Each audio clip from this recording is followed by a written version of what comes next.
ഡാസ്ലറിന്റെ ഈ ലിപ്സ്റ്റിക് ഇട്ട് പണി കിട്ടിയ ഒത്തിരി പേരുടെ വീഡിയോ ഞാൻ കണ്ടിട്ടുണ്ട്. ഇത് യൂസ് ചെയ്യരുത്, പിഗ്മെന്റേഷൻ വരും എന്നൊക്കെ പറഞ്ഞിട്ട്. പക്ഷെ ആരും എന്തുകൊണ്ട് പിഗ്മെന്റേഷൻ വരുന്നു എന്നുള്ള റീസണെ പറ്റി ഡിസ്കസ് ചെയ്യുന്നത് ഞാൻ കണ്ടിട്ടില്ല. ഒരുപാട് ചീപ്പ് ആയിട്ടുള്ള ഡൈസ് യൂസ് ചെയ്യുന്നുണ്ട്, ആർട്ടിഫിഷ്യൽ സിലിക്കോൺസ് ഉണ്ട്, അങ്ങനെ ഒരുപാട് കാര്യങ്ങൾ വരുന്നുണ്ട്. ഇതൊക്കെ സെൻസിറ്റീവ് ലിപ്സിനെ നല്ല രീതിക്ക് ഇറിറ്റേറ്റ് ചെയ്യും. ഞാനിതൊരു 1 വീക്ക് യൂസ് ചെയ്തപ്പോഴത്തേക്കും എന്റെ ലിപ്സ് നല്ലപോലെ ഡ്രൈ, ക്രാക്ക് ആയി, ഇറിറ്റേറ്റഡ് ആയി, ചൊറിച്ചിൽ വന്നു, അങ്ങനെ കുറെ പ്രശ്നങ്ങളൊക്കെ ഉണ്ടായി. നല്ല ഷെയ്ഡ് റേഞ്ചസ് ഉണ്ട്, അതിന്റെ ടെക്സ്ചറും നല്ല സ്മൂത്തും ലൈറ്റ് വെയിറ്റ് ഒക്കെയാണ്. പക്ഷെ സ്ഥിരം യൂസ് ചെയ്യാതിരിക്കാൻ വേണ്ടി ശ്രമിക്കുക. ഞാൻ ഇപ്പൊ ലിപ്സിൽ ഇട്ടിരിക്കുന്നതും ഈ സെയിം ലിപ്സ്റ്റിക് ആണ്. നിങ്ങൾക്ക് വല്ലപ്പോഴും വേണമെങ്കിൽ യൂസ് ചെയ്യാം, അതിൽ വേറെ പ്രശ്നമൊന്നുമില്ല. പക്ഷെ ഡെയിലി വെയറിന് ഞാനിത് ഒരിക്കലും റെക്കമെൻഡ് ചെയ്യത്തില്ല. ഡാസ്ലറിന്റെ ഒഫീഷ്യൽ വെബ്സൈറ്റിലുള്ള ഇൻഗ്രീഡിയൻസ് ലിസ്റ്റ് ഞാൻ ക്യാപ്ഷനിൽ കൊടുക്കുന്നുണ്ട്, അതൊന്ന് ചെക്ക്ഔട്ട് ചെയ്ത് നോക്കാം. നിങ്ങൾ പുതിയ ലിപ്സ്റ്റിക് ഒക്കെ വാങ്ങാൻ നോക്കുന്നവരാണെന്നുണ്ടെങ്കിൽ അതിന്റെ ഇൻഗ്രീഡിയൻസ് ലിസ്റ്റ് ചെക്ക് ചെയ്തതിന് ശേഷം മാത്രം വാങ്ങുക. പിന്നെ കുറച്ച് പേര് എനിക്ക് പേഴ്സണലി മെസ്സേജ് അയച്ച് ഡൗട്ട്സ് ചോദിച്ചിട്ടുണ്ടായിരുന്നു. ലിപ്സ്റ്റിക്സ് യൂസ് ചെയ്തിട്ട് ചുണ്ട് നല്ല ഡാർക്കായി പോയി, എന്ത് റെമഡി ആണെന്നൊക്കെ. ഒരു ഡെർമറ്റോളജിസ്റ്റിനെ ഫസ്റ്റ് കൊണ്ട് കാണിക്കുക.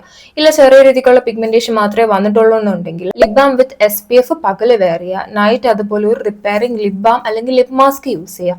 ഇത്രയും യൂസ് ചെയ്താൽ തന്നെ നിങ്ങളുടെ ചെറിയ രീതിക്കുള്ള പിഗ്മെന്റേഷൻ ഒക്കെ കുറയും. അല്ലാതെ ഇപ്പൊ ജനറ്റിക്കലി ഞാൻ കുഞ്ഞിലെ തൊട്ട് എനിക്ക് ലിപ്സ് നല്ല പിഗ്മെന്റഡ് ആണ്, അതിനിപ്പോ നമുക്ക് പ്രത്യേകിച്ച് ഒന്നും ചെയ്യാൻ പറ്റത്തില്ല.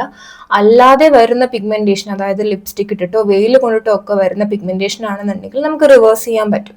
അല്ലാതെ എന്നെ പോലെ കുഞ്ഞിലുള്ള പിഗ്മെന്റേഷൻ ആണെന്നുണ്ടെങ്കിൽ നിങ്ങൾക്ക് വല്ല ലേസറോ അങ്ങനെ എന്തെങ്കിലും ട്രീറ്റ്മെന്റ്സ് ചെയ്യാന്നുള്ളതാണ്. കൂടുതൽ ലിപ്സ്റ്റിക് വീഡിയോസിന് വേണ്ടി എന്റെ പേജ് എന്തായാലും ഫോളോ ചെയ്യാം.